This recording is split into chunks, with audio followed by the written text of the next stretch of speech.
একটা চটজলদি 2 মিনিটের ডায়েট চিকেন রেসিপি নিয়ে এসেছি। প্রথমেই তেলের মধ্যে 1 টেবিল স্পুন তেলই আছে, আপনারা চাইলে তার থেকেও কম দিতে পারেন এবং সাদা তেলের পরিবর্তে মাখন ইউজ করতে পারেন। রসুন কুচি দিয়ে একটু লালচে করে ফ্রাই করে গাজর, ক্যাপসিকাম, পেঁয়াজ একটু হালকা করে ফ্রাই করে নেব, সতে করা যেটাকে বলে, উইদাউট সল্ট। এবার আমি এটার মধ্যে সতেটা একটু ভালো করে করব, একটু কম আছে যাতে সবজিগুলো একটু নরম হয়ে যায়, এবং এরকমভাবে সতে করে নিয়ে এখনও কিন্তু আমি কোনো সল্ট অ্যাড করিনি।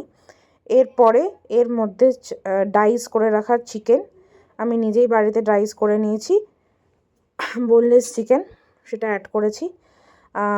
আপনারা চাইলে চিকেনটাকে একটু সিদ্ধ করে নিয়ে সেটা এরকম করে ছোটো ছোটো করে কেটে অ্যাড করতে পারেন, কিন্তু আমি প্রয়োজন মনে হয়নি, এটাতেই সেদ্ধ হয়ে যাবে।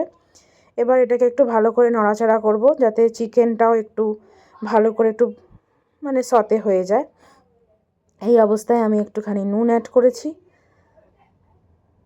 স্বাদ মতো, তার সঙ্গে অ্যাড করেছি হচ্ছে অরিগ্যানো আর চিলি ফ্লেক্স। আমার কাছে গোলমরিচ ছিল না, আপনারা চাইলে গোলমরিচ অ্যাড করে দিতে পারেন। যেহেতু গোলমরিচ ছিল না তাই জন্য আমি চিলি ফ্লেক্স অ্যাড করেছি, তার সঙ্গে একটু অরিগ্যানো ছিল বাড়িতে, সেটাও অ্যাড করে দিয়েছি, দিয়ে ভালো করে সতে করেছি, আবার ভালো করে নেড়েচেড়ে যতক্ষণ না আমি চাইছিলাম যে ভেজিটেবলসগুলো সিদ্ধ যেমন হয়ে যাক তেমন একটু ক্রাঞ্চি ভাব থাকুক। তারপর একটু চাট মশলা ওপর থেকে অ্যাড করেছি। আপনার স্বাদ মতো যতটা চটপটা আপনারা চান, আমি একটু চটপটা খাবো বলে একটু চাট মশলাটা বেশি করেই দিয়েছিলাম। আর তার সঙ্গে 1 টিস্পুন লেবুর রস। ব্যাস, প্রসেস ইজ কমপ্লিট। এবার সেটাকে ভালো করে নাড়াচাড়া করে নিয়েছি। আমার ডায়েট চিকেন রেডি। কেমন লাগলো প্লিজ কমেন্টে জানাবেন।